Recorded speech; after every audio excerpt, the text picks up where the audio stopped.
Bismillahirrahmanirrahim. Assalamualaikum warahmatullahi wabarakatuh.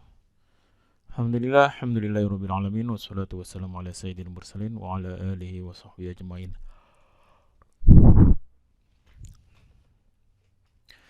Pada sesi ini kita akan membahas tentang 5.5, yakni isu manajemen bagian dari bab kelima, yakni infrastruktur teknologi informasi dan perkembangan teknologi.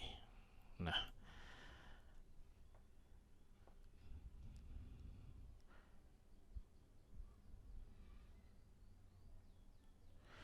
di sini, untuk menciptakan sebuah infrastruktur teknologi informasi yang koheren, yakni saling terhubung dan menunjang, memiliki beberapa tantangan, yakni berkaitan dengan perubahan platform dan teknologi, pengelolaan dan pengaturan, serta melakukan investasi yang bijaksana.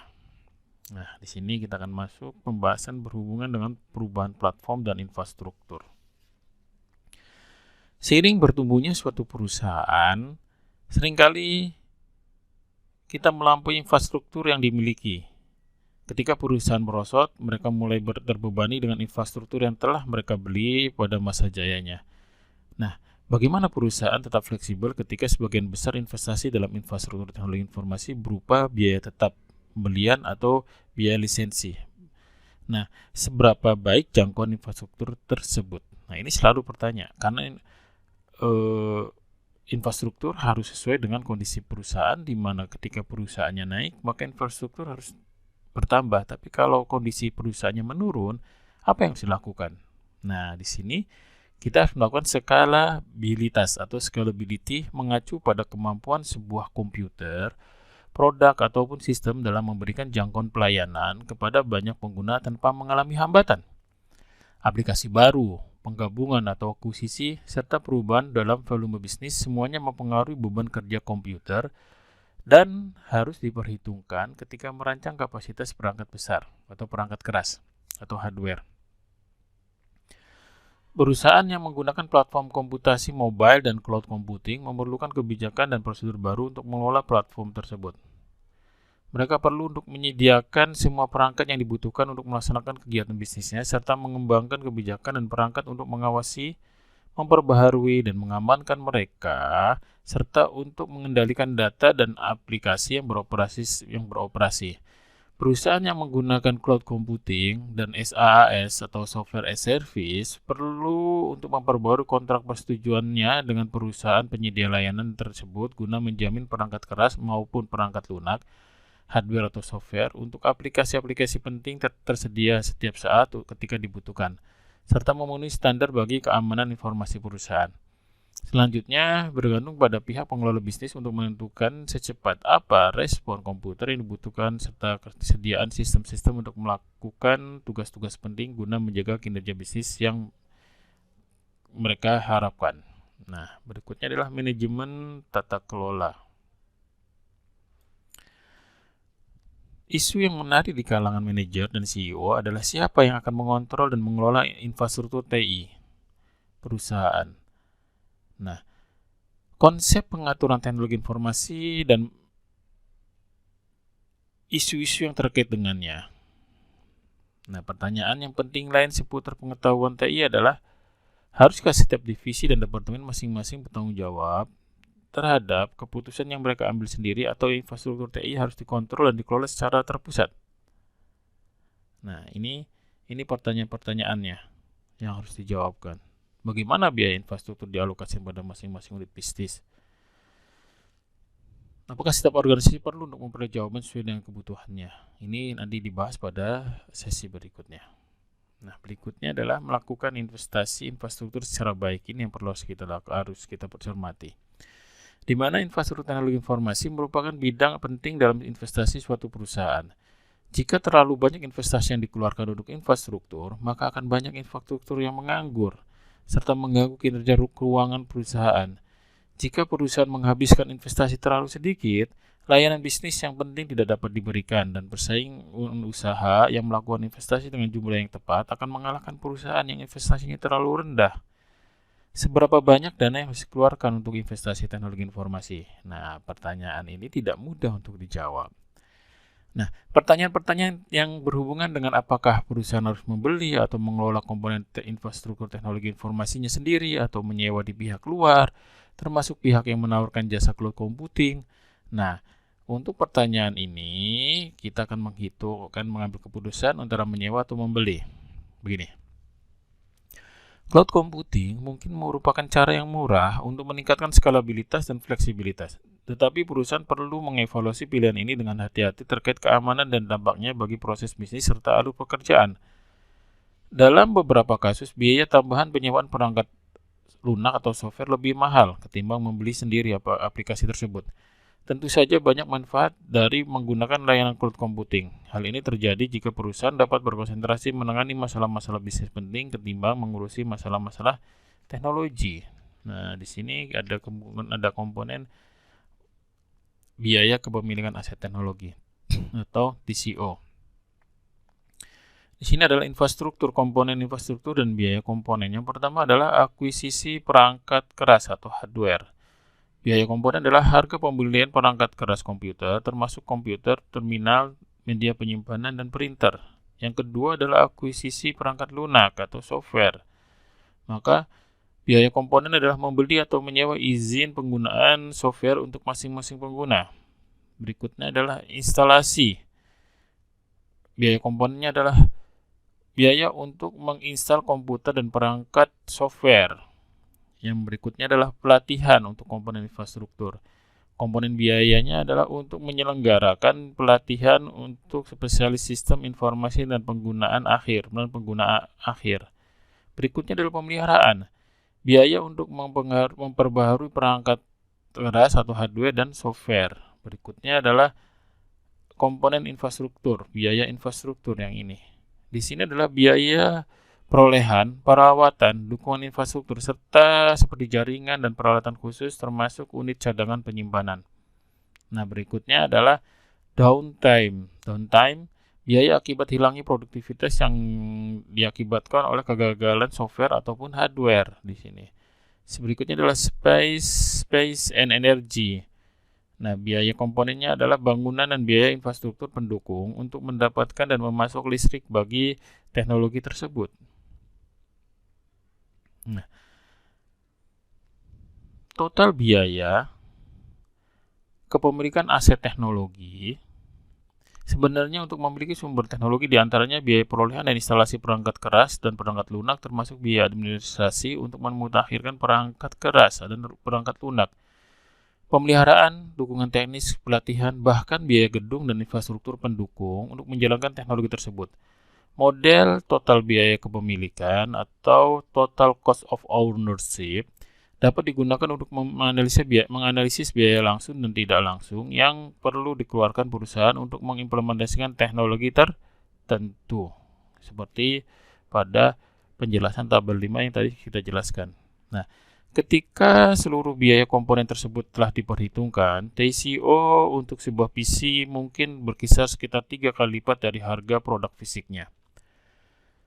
Berdasarkan estimasi dari berbagai konsultan, meskipun harga pembelian sebuah perangkat nirkabel untuk karyawan perusahaan sekitar beberapa ratus dolar saja, namun TCO untuk setiap perangkat tersebut dapat mencapai 1.000 hingga 3.000 US dollar.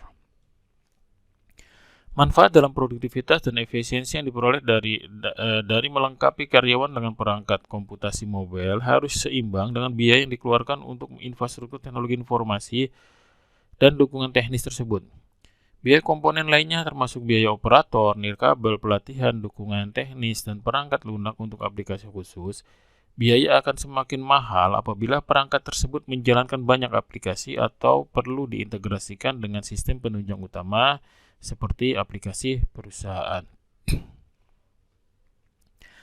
Nah, sebagai tambahan, untuk beralih ke layanan cloud computing, perusahaan dapat mengurangi biaya TCO mereka dengan cara melakukan sentralisasi serta standarisasi sumber daya perangkat keras atau sumber daya hardware dan software perusahaan.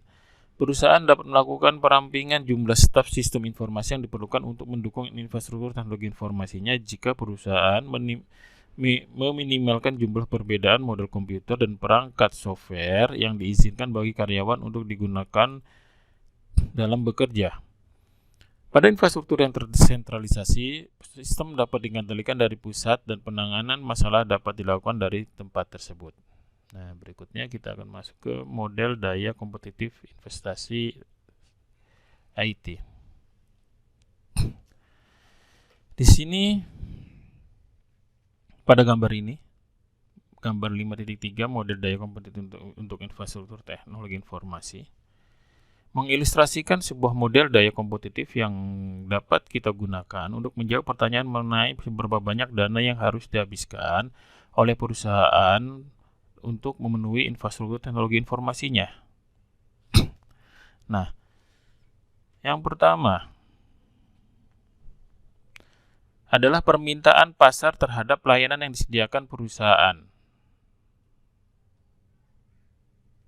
Yang ini, market demand for your firm's customer service, supplier service, and enterprise service. Yang ini, yang pertama. Yakni permintaan pasar terhadap layanan perusahaan dan layanan pelanggan serta layanan pemasok, layanan usaha. Nah, kita buat daftar persediaan dari jenis layanan yang bagi perusahaan disediakan bagi pelanggan, pemasok dan karyawan, atau golongkan mereka ke dalam kelompok-kelompok terfokus dan lakukan survei pada setiap kelompok untuk menemukan jawaban apakah layanan yang kita berikan kepada kelompok tersebut sesuai dengan kebutuhan mereka. Sebuah contoh, apakah pelanggan mengeluh terkait respon yang lambat dalam mengenangani permintaan informasi mengenai harga dan ketersediaan produk. Apakah karyawan menemukan kesulitan dalam menemukan informasi yang tepat dalam pekerjaan mereka, atau apakah pemasok mengalami kesulitan dalam menemukan produk yang akan kita butuhkan. Nah, berikutnya adalah ini, strategi bisnis perusahaan kita. Strategi bisnis perusahaan kita di sini adalah analisa strategi bisnis perusahaan untuk 5 tahun ke depan dan coba berikan penilaian layanan dan kemampuan apa yang diperlukan untuk mencapai tujuan strategis tersebut. Di sini adalah faktor internal, yakni yang ketiga adalah strategi infrastruktur dan biaya teknologi perusahaan. Perjelas rencana teknologi informasi perusahaan kita dalam 5 tahun ke depan dan buatlah kaitannya dengan rencana bisnis perusahaan kita.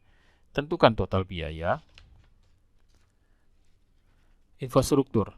Kita mungkin akan memerlukan model TCO untuk menganalisa. Jika perusahaan kita tidak memiliki strategi teknologi informasi, maka kita perlu membuat rencana strategi tersebut dalam 5 tahun ke depan. Nah, yang keempat adalah penilaian teknologi informasi. Apakah perusahaan kita sedang mengalami keterbelakangan terhadap perkembangan teknologi informasi atau menghabiskan terlalu banyak dana untuk infrastruktur teknologi informasi? Nah, kedua hal tersebut harus dihindari. Sangat disayangkan apabila perusahaan kita menghabiskan banyak sumber daya hanya untuk teknologi canggih yang masih bersifat percobaan atau coba-coba. Seringkali, daya untuk teknologi canggih yang masih bersifat percobaan atau coba-coba lebih mahal dan malah kadang tidak menjawab kebutuhan kita. Kita seharusnya mengeluarkan uang untuk teknologi standar yang telah teruji di mana setiap penyedia layanan teknologi informasi tersebut saling bersaing dalam harga. Bukannya rancangan di mana terdapat beberapa masok yang saling bersaing. Bagaimanapun kita tidak perlu berinvestasi pada teknologi baru atau mengizinkan pesaing Anda atau pesaing kita mengembangkan model bisnis dan kemampuan baru berdasarkan teknologi baru tersebut. Yang kelima ini adalah layanan dari perusahaan pesaing. Coba perhatikan, layanan teknologi apa yang diberikan perusahaan pesaing kita terhadap para pelanggan, pemasok dan karyawannya. Lakukan pengukuran secara kualitatif dan kuantitatif untuk membandingkannya dengan perusahaan kita. Jika tingkat layanan perusahaan kita lebih buruk, berarti perusahaan kita berada pada posisi persaingan yang tidak menguntungkan dan temukan cara perusahaan kita dapat unggul dalam pelayanan yang diberikan. Dan yang terakhir adalah 6. Kompetitor. Investasi infrastruktur teknologi informasi yang diberlakukan oleh perusahaan pesaing. Buatlah perbandingan antara belanja infrastruktur teknologi informasi perusahaan kita dengan pesaing. Banyak perusahaan sangat terbuka terhadap penelusuran dalam inovasi teknologi informasinya.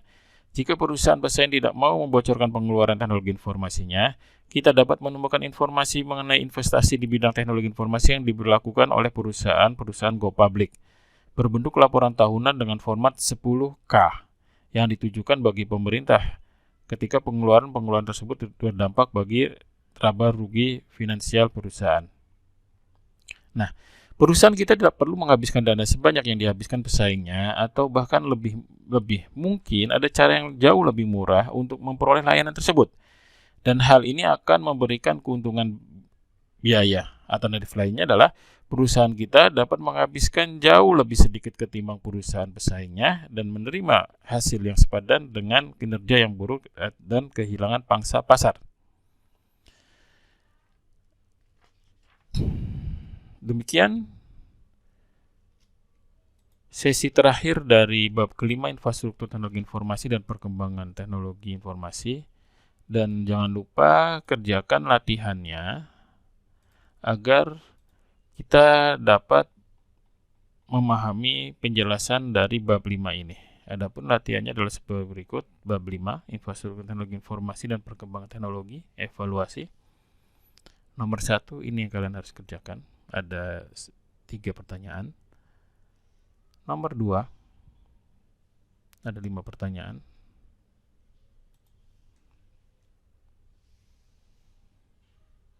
Nomor 3, nomor 4 dengan 6 pertanyaan, dan nomor 5 dengan 2 pertanyaan. Baik, silakan kerjakan latihannya untuk mengulang kemampuan pemahaman kita. Baik, kurang lebihnya mohon maaf. Akhirul kalam, wabillahi taufiq wal hidayah. Wassalamualaikum warahmatullahi wabarakatuh.